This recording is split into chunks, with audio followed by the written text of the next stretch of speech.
मैं आज श्रीमद् भागवत गीता के पहले अध्याय की आपसे चर्चा करूंगा, जो कि भगवान के साक्षात वाणी का प्रस्तुतिकरण है। इसको सुने, इसके सुनने से आपका मन, बुद्धि और विवेक प्रभु में लगेगा और आप मुक्ति के पथ पर अग्रसर होंगे। तो पहला अध्याय, ओम श्री परमात्मने नमः। धृतराष्ट्र बोले कि हे संजय, धर्मभूमि कुरुक्षेत्र में इकट्ठे हुए युद्ध की इच्छा वाले मेरे और पांडव के पुत्रों ने क्या किया। इस पर संजय बोले, उस समय राजा दुर्योधन ने व्यूह रचनायुक्त पांडवों की सेना को देखकर और द्रोणाचार्य के पास जाकर के यह वचन कहा कि हे आचार्य, आपके बुद्धिमान शिष्य द्रुपद पुत्र धृष्टद्युम्न द्वारा व्यूहाकार खड़ी की हुई पांडव पुत्रों की इस बड़ी भारी सेना को देखिए।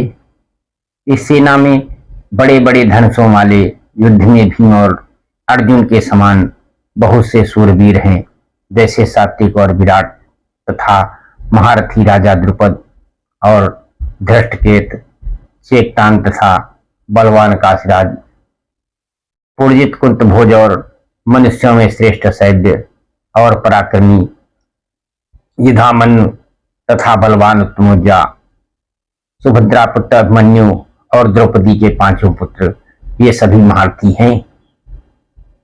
हमारे पक्ष में भी जो जो प्रधान हैं उनको आप समझ लीजिए। आपके जानने के लिए मेरी सेना के जो जो सेनापति हैं उनको कहता हूं।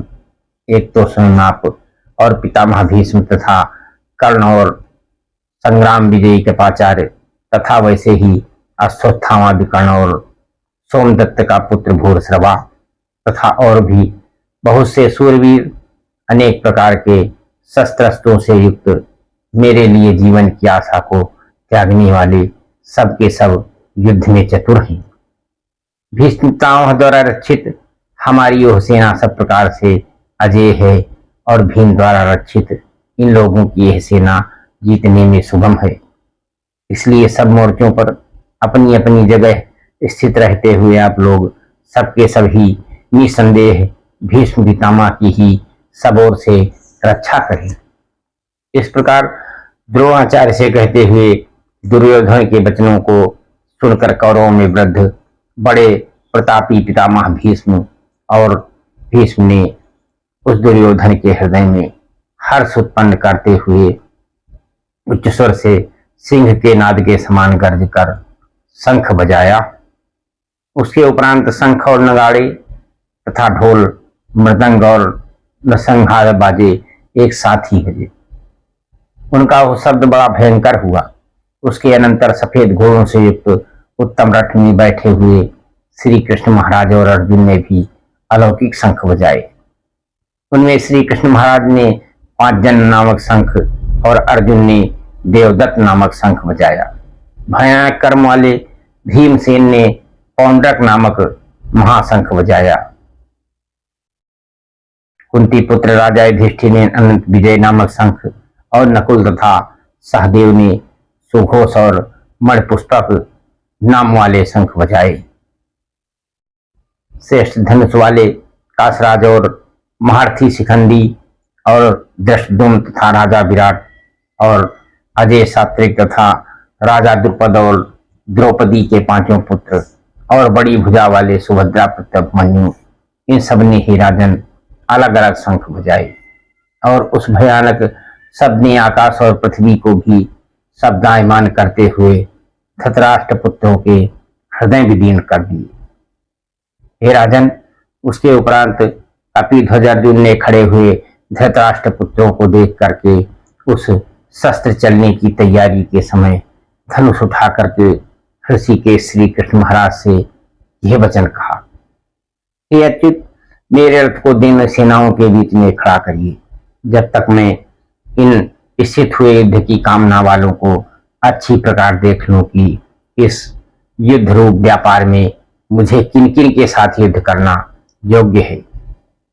दुर्बुद्धि दुर्योधन का युद्ध में कल्याण चाहने वाले जो ये राजा लोग इस सेना में आए हैं, उन युद्ध करने वालों को मैं देखूंगा।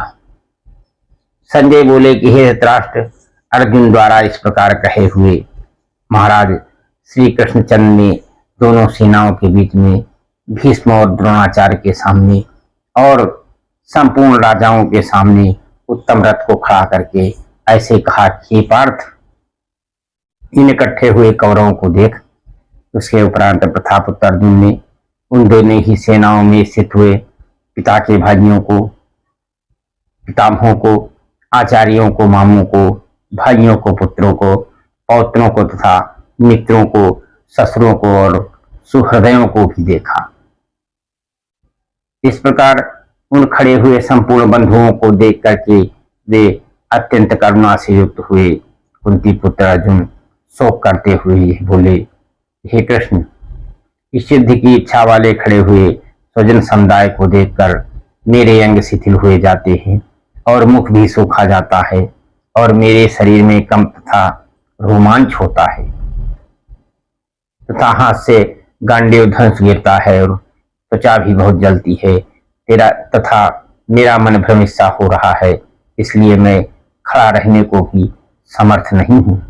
हे केशव, लक्षणों को भी विपरीत ही देखता हूँ तथा युद्ध में अपने कुल को मारकर कल्याण भी नहीं देखता।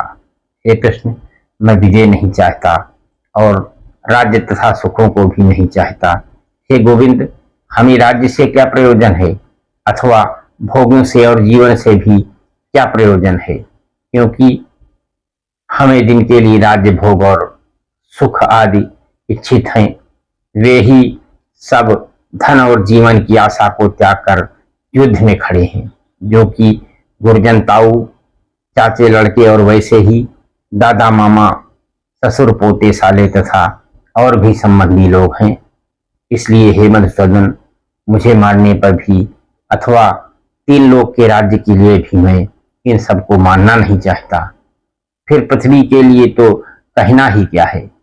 हे जनार्दन, धृतराष्ट्र के पुत्रों को मारकर भी हमें क्या प्रसन्नता होगी। इन आत्ताइयों को मारकर तो हमें पाप ही लगेगा। इससे हे माधव, अपने बांधो धृतराष्ट्र के पुत्रों को मारने के लिए हम योग्य नहीं हैं, क्योंकि अपने कुटुंब को मारकर हम कैसे सुखी होंगे।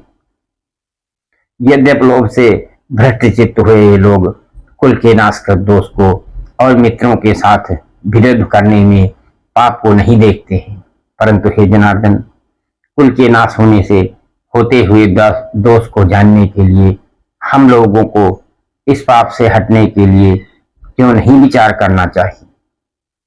क्योंकि कुल के नाश होने से सनातन कुल धर्म नष्ट हो जाते हैं और धर्म के नाश होने से संपूर्ण कुल को पाप भी बहुत दबा लेता है। हे कृष्ण, पाप के अधिक बढ़ जाने से कुल की स्त्रियां दूषित हो जाती हैं और हे वार्थ में स्त्रियों के दूषित होने पर वर्ण संकर उत्पन्न होता है और वो वर्ण संकर कुल घातियों को और कुल को नरक में ले जाने के लिए ही होता है। तो हुई पिंड और जल की क्रिया वाले इनके पितर लोग भी गिर जाते हैं और इन वर्ण संकर कारक दोषों से कुल घातियों के सनातन कुल धर्म और जात धर्म नष्ट हो जाते हैं तथा हे जनार्दन, नष्ट हुए कुल धर्म वाले मनुष्यों का अनंत काल तक नरक निवास होता है, ऐसा हमने सुना है।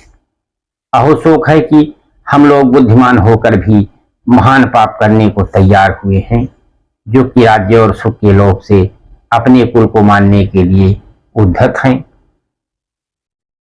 यदि मुझे शस्त्र रहित ना सामना करने वाले को शस्त्रधारी धृतराष्ट्र के पुत्र रण में मारे तो वह मारना भी मेरे लिए अति कल्याणकारक होगा।